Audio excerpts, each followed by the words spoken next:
De que vuelvan las ideas. ¿Cómo estás? Buenas tardes, Pablo. ¿Cómo están ustedes? Gracias por atendernos. Además está contento porque ayer ganó Boca. Hubiera Pero, pero muy contento. volvió Después de al mucho tiempo, muy contento. volvió al triunfo. Yo cuando lo estaba llamando digo, che, menos mal, porque si no, vaya uno a saber Sí, va a si estar tenía triste, ganas. claro. Bueno, a ver, Andrés, quiero plantear una escena y a ver si vos podés decirnos qué lees con tu experiencia. El gobierno, ya se sabe, quiere introducir dos nuevos miembros, dos nuevos ministros en la Corte Suprema de Justicia, con mucho rechazo. En medio de todo esto, Guillermo Francos dijo que, bueno, eventualmente se podría designar en comisión a los dos que ha propuesto, al hijo y a García Mansilla, pero si llegado el caso, no es que quiera hacerlo, pero como que lo evalúa. Misma situación ocurrió con Mauricio Macri. Por otra parte, están evaluando los pliegos de camaristas y creo que son también abogados, bueno, distinto tipo de jueces, perdón, camaristas y defensores, porque hay vacancias. eh, si no me equivoco, es una suerte, es como el 25% del sistema judicial federal y nacional, es decir, hay una necesidad muy concreta, pero el gobierno, después de tener las listas del Consejo de la Magistratura, tiene para decidir a quiénes efectivamente envía, ¿no? Y tiene que resolverlo el Senado. Y por otra parte está la discusión por el procurador. Seguimos con un procurador interino. Aparecen nombres. No casualmente uno de los nombres es Sebastián Amerio, que es el vice de Cunio Libarona. Algunos dicen el que verdaderamente maneja el ministerio, pero da la sensación que el gobierno avanza y fuerte en el plano judicial. Para todo esto necesita negociaciones. Entonces hay quien piensa y hay quien dice, bueno, todo el tema de los 150 pliegos, quizá entran, hay algunos nombres propios que algún sector de la oposición le parece que pueden funcionar y a partir de ahí empiezan otras negociaciones a varias bandas. Y ahí es cuando dijimos, che, llamemos a alguien que esté mirando este tema con experiencia y aparece la idea de charlar con Andrés. Andrés, vos ves esta escena y qué lees entre líneas. Yo tengo tres lecturas o leo tres puntos. En primer lugar, que este gobierno se encontró con una enorme capacidad de poder dentro del proceso de selección y selección de magistrados, proponer al Senado una gran cantidad de magistrados, magistradas, defensores y fiscales, porque durante 4 años tuvimos en el Ministerio de Justicia dos pasantes que no se encargaron de hacer absolutamente nada en términos de designación de jueces, juezas, fiscales y defensores. No es que mi ley llega y produce esta posibilidad, Claro. sino que mi ley llega y se encuentra con un regalo de tener el procurador no designado y tener entre el 25 y el 30% de vacantes que vienen de hace 4 años, no es que se generaron en el último año. Acá empieza a haber negociaciones porque se necesita el acuerdo del Senado y se necesita la mayoría simple para los jueces de primera instancia, los camaristas, los defensores y los fiscales, en donde empiezan a tallar los gobernadores, porque hay muchos juzgados federales y muchos cargos del Ministerio Público Federal que tienen la sede territorial en el interior del país. Entonces empiezan no solamente negociaciones con el kirchnerismo, el peronismo como oposición, sino también con cada uno de los gobernadores, con el bloque de gobernadores. Y esto puede llegar también a ser la llave de una negociación más integral por los cargos que hoy están vacantes en la Corte Suprema de Justicia, pero ahí sí, ya que se necesita una mayoría agravada de 2/3 de los miembros presentes, no me parece al día de hoy que pueda ser una moneda de cambio, políticamente hablando, que se designen a determinados jueces, juezas, defensores y fiscales a cambio de que se le den los votos al hijo de García Mansilla para la Corte. Me parece que no es hoy equitativo el negocio político. Y en cuanto a que puede designar a jueces en comisión, a ver, la Constitución le otorga al presidente de la Nación la facultad extraordinaria y excepcional de que durante el receso del Senado pueda designar en comisión a todos aquellos cargos que necesiten el acuerdo del Senado.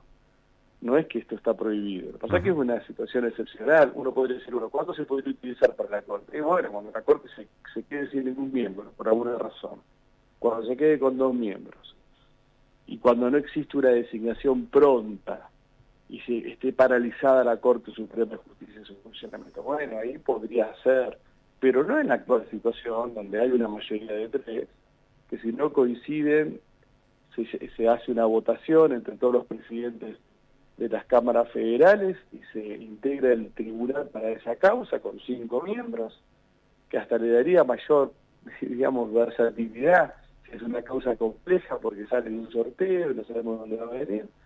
Entonces me parece que no están las razones en los fundamentos, como no estuvo en el 2015 tampoco por utilizar esta herramienta.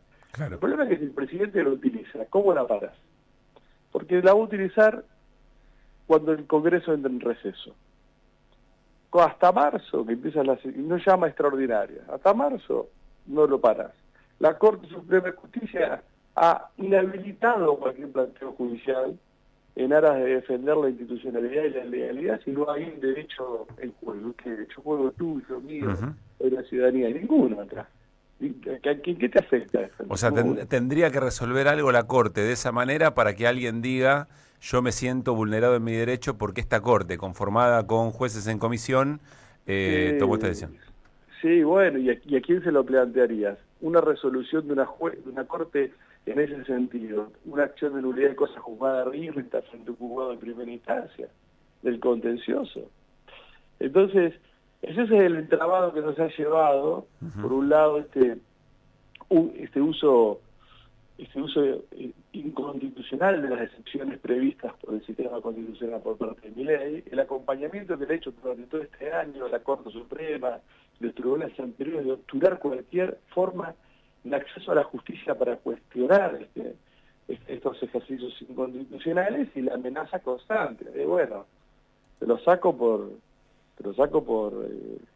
una designación en comisión, y después en marzo veremos. Yo soy de la teoría que el Senado puede rechazar durante todas las sesiones ordinarias de esas designaciones. Hay otros que dicen que no, que esas designaciones duran durante todo el transcurso de las sesiones ordinarias y caen si no reciben una ratificación por parte del Senado durante ese periodo. Entonces entraríamos en otra discusión. Claro. Así que me parece que ese es el panorama. Ahora, hoy Andrés, global. vos sabés que te escucho, y claro, siempre la primera tentación es hablar de la enorme cantidad de excepcionalidades con las que el gobierno de Javier Milei ha tomado decisiones muy profundas. Vos más de una vez has hablado de la inconstitucionalidad de estas decisiones, empezando por decretos, etcétera, etcétera. Y esa es una tentación, siempre hacer ese diagnóstico. Pero te escucho y lo primero que decís es, bueno, en realidad Milei tiene un montón de pelotas picando y se la dejaron picando, y se la dejaron picando en otro momento. Es decir, quienes hoy son oposición le dejaron picando esas pelotas. Y ya Milei gobernando es el Congreso, o eventualmente es el actual Poder Judicial el que debería haber limitado. Es decir, tu preocupación tu señalamiento va más hacia quienes le han dejado a Milei esta escena y esta situación que hacia el propio Milei. Como, bueno, Milei ya sabemos que es. No, bueno, primero hacia quien le dejaron esta escena, que se la dejaron servida. Sí. Servida. Y en segundo lugar, hacia el funcionamiento de la justicia, que realmente es un funcionamiento desde la perspectiva de la defensa del sistema democrático bastante endeble, porque están permitiendo, sin lugar a dudas, formas autocráticas de gobierno, y por otro lado, de un Congreso en donde no se genera que hay número, pero no se genera una oposición sólida, que más allá de su propio interés partidario y más allá de sus diferencias, no se sienten a defender seriamente el funcionamiento institucional del país. Porque no ha habido hasta acá una reacción contundente por parte de todos aquellos que son opositores diversos, de distintos orígenes, distintas miradas, frente a temas que son realmente cruciales, porque la Constitución prevé un sistema de ejercicio de algunas atribuciones excepcionales pensando en un demócrata, no en un autócrata. Claro. Pensando en el presupuesto de un demócrata gobernando, no en un autócrata. Entonces el autócrata te utiliza esas excepciones y te transforma esas excepciones en norma para desconocer el funcionamiento normal de todo el sistema. Y eso es lo que está sucediendo ahora. O sea, claro, fue todo pensado para que alguien utilice democráticamente esos instrumentos. Y lo que está ocurriendo ahora es que alguien dice, bueno, no, yo avanzo más autoritariamente, o vos lo decís autocráticamente, y ahí se genera un montón de preguntas. Déjame, en un rato Luispa Gininger va a contar el entramado político de la sesión de la semana que viene, donde se va a intentar redefinir las condiciones de un decreto, ¿no? ¿Estás viendo ahí intentos de reparar esa situación? Estoy viendo intentos de reparar, me parece positivo. Yo estuve como invitado expositor la semana pasada. Sí. Estoy de acuerdo en un 90% de ese proyecto. Siguen fallando en el tema de reconocer, aunque el Congreso rechace un DNU, se reconocen los derechos adquiridos durante la vigencia del mismo, cuando la Constitución habla de nulidad absoluta e insanable. Lo que es absoluto e insanable nunca ha existido, con lo cual no puede generar ningún derecho adquirido. Eso creo que se tiene que discutir y volver a revisar. Me parece que va a ser aprobado en diputados, me parece que va a ser aprobado en el Senado, pero Milei lo va a vetar. Una ley especial, una ley orgánica que requiere mayorías agravadas para regular el control que tiene el Congreso en términos de recuperar la potestad legislativa cuando la usa excepcionalmente el Poder Ejecutivo, la va a vetar. Y estamos de vuelta, no va a haber posibilidades de insistencia y nadie puede ir a la justicia. Porque la Corte Suprema ha obturado... ¿Y ahí qué haces? Y ahí esperar las elecciones del año que viene. Dentro de 3 años, perdón. No las del año que viene. La intermedia. O si no, seguís insistiendo. Yo una cosa así la voy a judicializar. Una cosa así yo voy, pero me van a volver a decir que no. Pero claro, ¿con qué argumento judicializás el veto del gobierno a la modificación del uso de los decretos? Bueno, en este caso... Si el veto es una potestad del Ejecutivo. Sí, claro, pero los argumentos de un veto tienen que ser razonables, no te puede vetar por cualquier cosa. Y eso es lo que tiene que empezar a revisar la justicia. Pero claro, ahí es donde vos decís la justicia no está funcionando, porque también había argumentos... Lo que te piden es la afectación de un derecho particular. Y pero si no lo hicieron con el presupuesto universitario, no lo hicieron con jubilados, ¿por qué lo harían ahí? Con el presupuesto universitario no hubo ninguna presentación. Peor. No hubo ningún rector presentó nada al día de la fecha.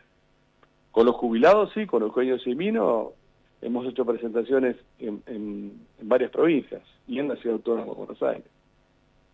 Pero el presupuesto universitario no hubo ningún rector que haya promovido ninguna acción. Eugenio Zaffaroni fue invitado hace poco a un conversatorio por los 30 años de la reforma del 94. Y dijo algo fuerte, dijo, en este momento no hay poder judicial. Un poco dando los mismos argumentos que No, pero me parece que no hay poder judicial, no, porque hay muchos jueces federales del interior y cámaras federales del interior que se la han jugado y han hecho un control, aunque sea parcial. Está la justicia laboral de la Ciudad de Buenos Aires. Claro, pero cuando llegas a la Corte... Que diga que existe una Corte defectuosa, es cierto. Ahora, muchos de los estándares que está aplicando esta Corte los mantuvo Zaffaroni cuando estuvo miembro de la Corte. Ajá. Muchos de los estándares conservadores de la legitimación, el caso, la controversia que inhibe que todos podamos ir a la justicia, cuando él estuvo durante 5, 6, 7, 8 años, no cambió nada de eso. Votaba igual. Por eso empecemos a hacer una gran autocrítica del pasado para entender el presente. Está bien. Porque si no nos quedamos solamente con el malo de la película que está gobernando ahora, pero el malo de la película está gobernando porque hay un pasado que posibilitó que sea gobernado de esta manera. No, por eso te señalé que nos estás invitando a revisar, bueno, y frente a esto, que ya diagnosticamos, que ya analizamos durante 10 meses seguidos, te espeja lo que pasa alrededor. Lo dijiste con mucha claridad, el Poder Judicial en algunos aspectos y el Congreso que no termina de conformar esa mayoría, y lo que no se hizo durante años anteriores, donde podrías haber tomado otras decisiones. Déjame hacerte... Que no se tomaron y que no se entiende por qué no se tomaron. Claro. Que no hay ninguna... Si vos dijeras no se tomaron y existe una razón política, sí, que vos podés estar de acuerdo o no, pero no.